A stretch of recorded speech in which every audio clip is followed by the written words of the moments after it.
دوك اللي حازمين الرسم، دوك الاخوات اللي حازمين الرسم ما باغينش يشوفوا العالم كاع يتكب شي وحدين، داروا لهم بزيف على رسوم وحزموا لهم رسوم كالروابه ديال اللبن وقالوا لهم صافي نتوما دخلتوا للجنه الحور العين.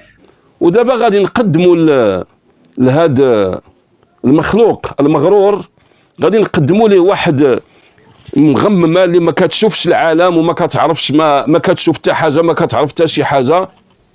غنقدموا ليه واحد الدكتوره عالمه وراثات جزيئيه، وهي كي دار الروابه ديال اللبن ولا ما عرفاش سماها. تفضل السي الفايد. Working in the lab, trying to improve the life quality of cancer patients. This is who I am. متابعي قناة أبو حفص حيلي، مرحبا بكم. الحمد لله وكفى، والصلاة والسلام على عباده الذين اصطفى، وبعد. أصبح معلوما لكل ذي بصيرة وعقل أن الخرجات التي خرج بها محمد البائد، هذه الخرجات التي أثارت استياء كبيرا بين كل مسلم ومسلمة غيور على دينه، فكان ممن يرد عليه وينتقد هذه الخرجات بعض النساء، فلم يتقبل لأن جلبابه لا يتسع للنقد والمراجعة، انطلاقا من أنه ينظر إلى نفسه بأنه أعلم أهل الأرض، وأنه لا يستطيع أحد ولا يوجد من يقدر على مواجهته ولا على انتقاده ولا على تخطئته. اعتقد في نفسه أنه الرجل الخارق، الرجل العالم الأوحد، فانتقده بعض المتابعات، فكان رده أنه بدأ يلمز ويغمز ويطعن في لباسهن الشرعي. وأنا أعلم وأعرف جيدا بأن العالم المتمكن من علمه والموقن والمقتنع بما يقول يرد الحجة بالحجة والدليل بالدليل، لا بالسب والتعيير والغمز واللمز الذي حرمه الله سبحانه وتعالى في سورة الحجرات. هذا المخلوق اغتر بنفسه إلى درجة أنه يرى أنه لا يجوز لأحد أن ينتقده أو أن يرد عليه، فمن رد عليه أو انتقده سيعيره بما يعلمه فيه. إذا كانت منقبة يبدأ يعير فيها بالنقاب ديالها، إذا كان ملتحي يعيروا باللحية ديالو، إذا كان دير تعدد يعيروا بالتعدد ديالو، إذا كان لابس لباس معين يعيروا بداك اللباس، إذا كان أستاذ متخصص في مجال آخر نعيروا بداك التخصص ديالو، وهكذا دواليك. ولم نسمع منه أنه رد من انتقد عليه ردا علميا رصينا يحترم فيه نفسه ويحترم فيه عقله ويحترم فيه أسلوب الحوار. فالرد عنده جاهز معلب بالشتم والتعيير والتنقيص والاستحقار والاستهزاء والاستغباء والرمي بالجهل والرمي بعدم الفهم. هادو هما الخصوم ديال محمد البايد، كاع اللي رد عليه كيعيروا بشي حاجة، ما عليناش. فمما عير به ومما لمز وغمز به اللي كيردوا عليه، النساء اللي كيردوا عليه، غادي نسمعوا اش كيقول فيهم. دوك اللي حازمين الرسم، دوك الاخوات اللي حازمين الرسم ما باغينش يشوفوا العالم كاع يتكب شي وحدين، داروا لهم بزيف على رسوم وحزموا لهم رسوم كالروابه ديال اللبن وقالوا لهم صافي نتوما دخلتوا للجنه الحور العين. هذوك هما دابا اللي تيكتبوا ليا انا كنت العيالات ما يدخلوش لهذا الشيء، الله يرضي عليكم العيالات خلونا معكم مزيانين. إذن هذا هو أسلوبه، بدلا من أن يرد ردا علميا على من انتقدته، خرج كيبداو كيقول ذاك الوصف المقزز، ذاك الوصف الوصف ديال الاستحقار، الوصف القدحي الذي لا يليق بمن يدعي أنه عنده دكتوراه. وعلى فكرة أن الدكتوراه ديالو دارها في السمن، الدكتوراه الفرنسية دارها في 1990 في السمن، تدقيق صناعة السمن المغربي، هذا هو العنوان ديال الرسالة ديال الدكتوراه ديالو.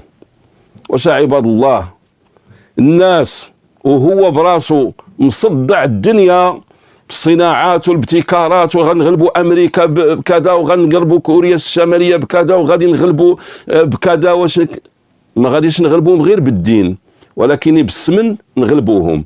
على كل حال، فهذا هو يعني رده، قدحه واستحقاره، وظن الرجل بأنه وحيد زمانه وفريد عصره، لا أحد يدانيه ولا يجاريه. ودابا غادي نقدموا لهذا المخلوق المغرور، غادي نقدموا ليه واحد مغممه اللي ما كتشوفش العالم وما كتعرفش، ما كتشوف حتى حاجه، ما كتعرف حتى شي حاجه. غنقدموا ليه واحد الدكتوراه عالمه وراثات جزيئيه، وهي كي دار الروابه ديال اللبن ولا ما عرفاش سماها. تفضل السي الفايد. Working in the lab, trying to improve the life quality of cancer patients. This is who I am. إذن هذه ما عرفناش حنا واش كتشوف العالم ولا ما كتشوفوش، حتى ولات دكتورة عالمة وراثة جزيئية في مجال السرطان. بركة عليك. نزيدوك واحدة أخرى، يا اللي مصدع ريوسنا بالابتكارات والاختراعات، أنا أسأل وأطلب من الأتباع ديالو اللي باقين لاصقين فيه وكيدافعون عنه، سولوه غير سؤال: واش عمره هو اخترع شي حاجة اللي ينفع بها البشرية؟ لأن غادي نجيو لقضية الاختراع، هو يقر بأن راه كاين لوبيات وبأن راه كاينين الناس ما كيخليوش الناس يخترعوا كذا وكذا، ماشي الفقهاء، هادشي الكلام اللي من بعد أو الكلام اللي من قبل. غادي نزيدوك واحد الدكتورة من دوك اللي كتعيبهم وكتعيرهم، دكتورة اخترعت واحد الدواء. هاد الدواء سيدي الانسان اللي كيتصاب بالحروق العميقة اللي كتحرق الجلد بكل درجاته، وكتدوز اللحم وكتدوز الاعصاب، كتحفر كل شيء. هاد الدكتورة العالمة اللي ما كتشوفش العالم وما كتعرف والو، اخترعت دواء سبحان الله يساعد على تنشيط الخلايا اللي كتبقى كتطلع الجلد وكتطلع اللحم وكتطلع الجلد والعصب وكذا، حتى كيتقاد اللحم ديال الانسان. هل فعلت انت هذا؟ يلا تفضل شوف لنا هاد الروابه ديال اللبن. عيب عليك انك توصف المسلمه التزمت بامر ربها في ستر جسدها وستر مفاتنها، وتوصفها بالروابه ديال اللبن ومغممه وما كتشوفش العالم، وقالوا لها انت هي الحور العين. شكون اللي قال لها انت هي الحور العين؟ شكون قال لها انت هي الحور العين؟ تفضل يلا تصنتوا الاتباع ديال البائد على حبيبات صلبة. هذه الحبيبات تقوم بتقشير البشرة، أو كما نسميه بالإنجليزية البيلينج. احنا نستعملوه في الحروق القديمة لإعادة ترميم البشرة. جميع طبقات الجلد في هذه الحالة احترقت، بما فيها الأعصاب والعضلات والأنسجة الداخلية. عبر الجلد، ويحفز الخلايا الجلدية للتكون مرة أخرى، لأن الطبقة الجلدية المحروقة تكون طبقات ميتة ما فيهاش دورة دموية. طاف كنظن باللي بركة علينا هذا الشيء، والحمد لله العالم الإسلامي عامر بالمسلمات المتدينات المتسترات، سواء اللي دايره كي قال هو الروابه، سواء اللي مستوره الحمد لله بالخمار، سواء اللي مستوره بالزيف، المهم ستر المفاتن ديالها وكتلتزم بالشرع ديال الله سبحانه وتعالى. فما كان ينبغي لك أن تعيب مظهرا من المظاهر الشرعية، وما كان ينبغي لك أن تتسافل إلى هذه الدرجة وأن تعيب مسلمة بسترها لأنها التزمت أمر ربها. على كل حال احنا قلنا الإنسان داخل واحد كما كنقولوا واحد المواجهة التي تتطلب الحجة والبرهان، تتطلب الحجة والبرهان، ولا تتطلب السب ولا الشتم ولا التعيير بالهيئة ولا التعيير بالحالة الاجتماعية ديال الإنسان اللي كيرد عليه، ولا بالعمل ديالو ولا بتا شي حاجة. المهم هو أنك قلتي شي حاجة مخالفة للشرع اللي انتقدوها عليك عامة الناس، كاع الناس عامة ما ردوا عليك، ما عندهمش الإمكانيات باش يردوا عليك، يعني استنكروا لأنك ضربتي لهم الدين ديالهم. فلما خرج أناس ينتقدونه ويردون عليه هذيك الترهات ديالو، ديك الخزعبلات ديالو، وديك التضليلات ديالو، وديك التشكيكات ديالو في ثوابت الدين، واجههم بالسب والغمز واللمز والتعيير والاستهزاء والاستحقار والاستحمار. واش قاعد الناس كلهم كاع اللي كيردوا عليك كلهم أغبياء، كلهم ضباع، كلهم أغبياء، كلهم حمير، كلهم لا يفهمون، حتى أنه يعني يصف من يردون عليه بالخماسة. قال لك راه شي فلاحه في العروبيه قالوا لي راه خاصنا شي خماسه، وهذا هو غير فبراكه، واختار عاد الكلام وقالوا لي وقلت لهم راه شي خماسه، راه كاينين الخماسه في الفيسبوك، راه كاينين الخماسه. عيب عليك، عيب عليك وعار عليك أن تصف طلبة العلم والدعاة والعلماء اللي ردوا عليك أن تصفهم بالخماسة. راه رد عليك الدكتور بورباب الإعجاز العلمي بشمال المغرب يعلن تبرؤه من الدكتور الفيد. فحسب مادة نشر موقع هوية بريس جاء فيها، عبر الدكتور محمد بورباب عن رفضه الكامل لخرجات الدكتور محمد الفيد المثيرة.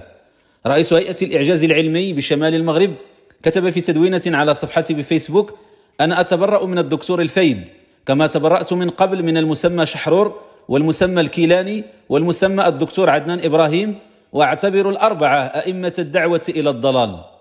وأضاف أستاذ البيولوجيا الجزيئية وعلم الأحياء الجنائي: لقد كنت أدافع عن الفيد راجين عودته للصواب، لكنه عندما ربط منهجه بمنهج أئمة الضلال فإني أتبرأ منه.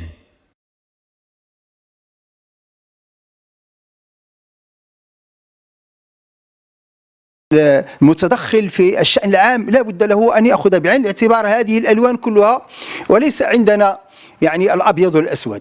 ومن هنا أنطلق أنا لأرد على يعني الدكتور الفايد، فأقول له لا يمكن أن نلغي دور علماء وأن نقول ليس عندنا علماء. الفقيه عموما يعني في الدين الذي يعطي الفتوى نحن الحمد لله محاطون بهؤلاء، وهم يستمعون إلينا، يناقشوننا في مادة الإعجاز، يناقشوننا يعني في المادة، وهم يتابعون معنا ويتصلون بنا بين الفينة والأخرى، فهم يتابعون. فالعلماء متواجدون الحمد لله في يعني الحقل. وردوا عليك ناس وازنين، لا تصف من يردون عليك بأنهم خماسة. وهادو هما الروابط ديال اللبن: السي المحتقر، السي المستهزئ، السي الغامز اللامز لكل من خالفه ورد عليه وبين خطأه فيما ذهب إليه. هكذا يكون العلم، وهكذا يكون العلماء، وهكذا يكون العقلاء، وهكذا يكون المتأدبون، وهكذا يكون من يخشون الله عز وجل. وآخر دعوانا أن الحمد لله رب العالمين. متابعي قناة أبو حفص حيلي، لا تنسى دعم المقطع بلايك، ولا تنسى الاشتراك في القناة وتفعيل زر التنبيهات ليصلك الجديد. دمتم أحرار، والسلام عليكم ورحمة الله.